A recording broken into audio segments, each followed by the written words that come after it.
हरे कृष्णा। प्रिय भक्तगणों, आज अश्विनी मास के कृष्ण पक्ष की एकादशी है, अर्थात इंदिरा एकादशी। एकादशी पर विष्णु जी के अवतार भगवान शालिग्राम की पूजा की जाती है। मान्यता है कि इस दिन व्रत करने से 7 पीढ़ियों तक के पितरों को तो मोक्ष की प्राप्ति होती ही है।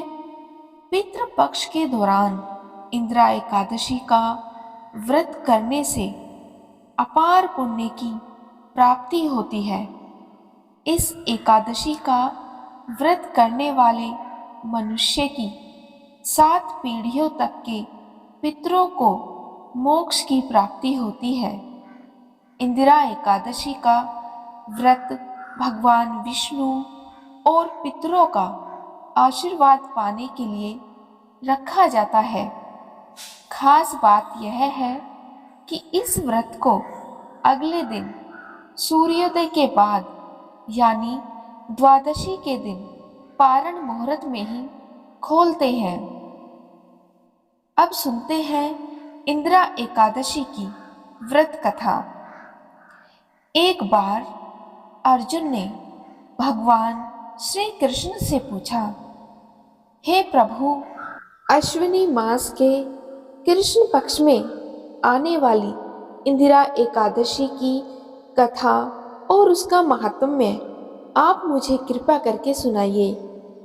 अर्जुन की बात सुनकर प्रभु श्री कृष्ण बोले, हे अर्जुन, मैं तुम्हें इंदिरा एकादशी की कथा विस्तार पूर्वक सुनाता हूँ। तुम ध्यान पूर्वक और पूरी श्रद्धा के साथ इस पवित्र कथा को सुनो।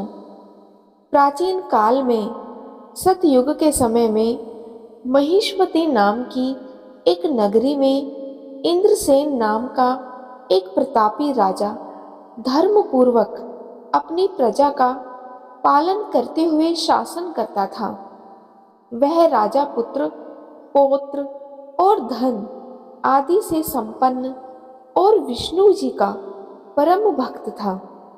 एक दिन जब राजा सुखपूर्वक अपनी सभा में बैठा था तो आकाश मार्ग से महर्षि नारद उतरकर उसकी सभा में आए। राजा उन्हें देखते ही हाथ जोड़कर खड़ा हो गया और विधि पूर्वक उनको आसन व अर्घ्य दिया।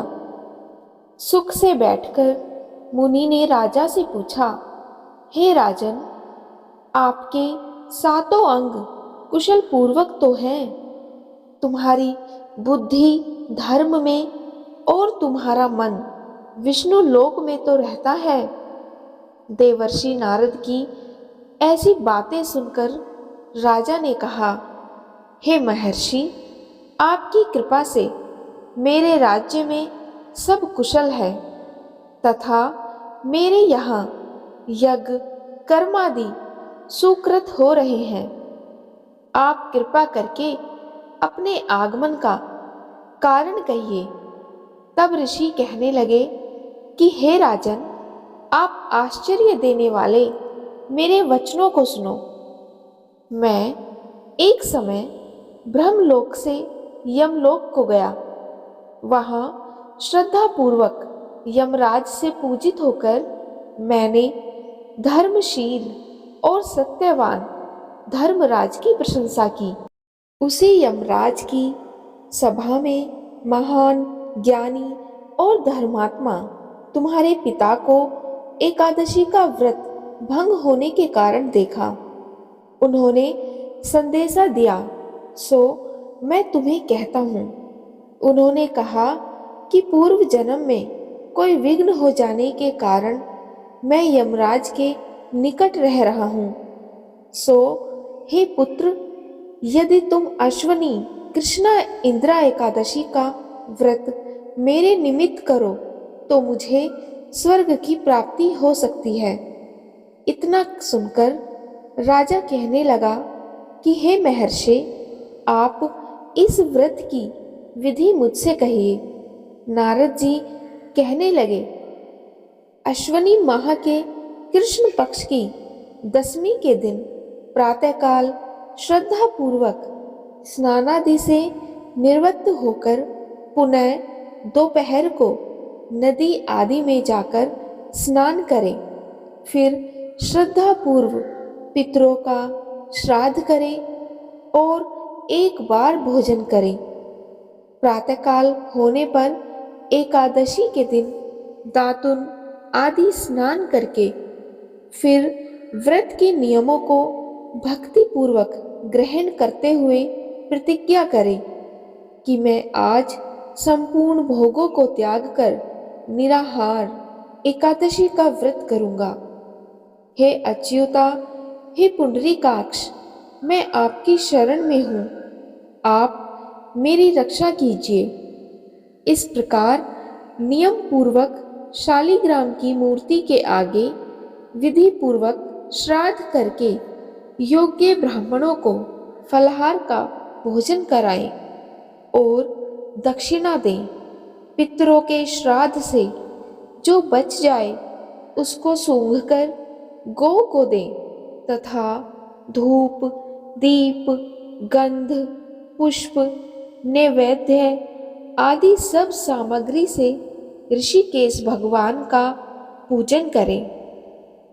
रात में भगवान के निकट जागरण करें। इसके पश्चात द्वादशी के दिन प्रातःकाल होने पर भगवान का पूजन करके ब्राह्मणों को भोजन कराएं।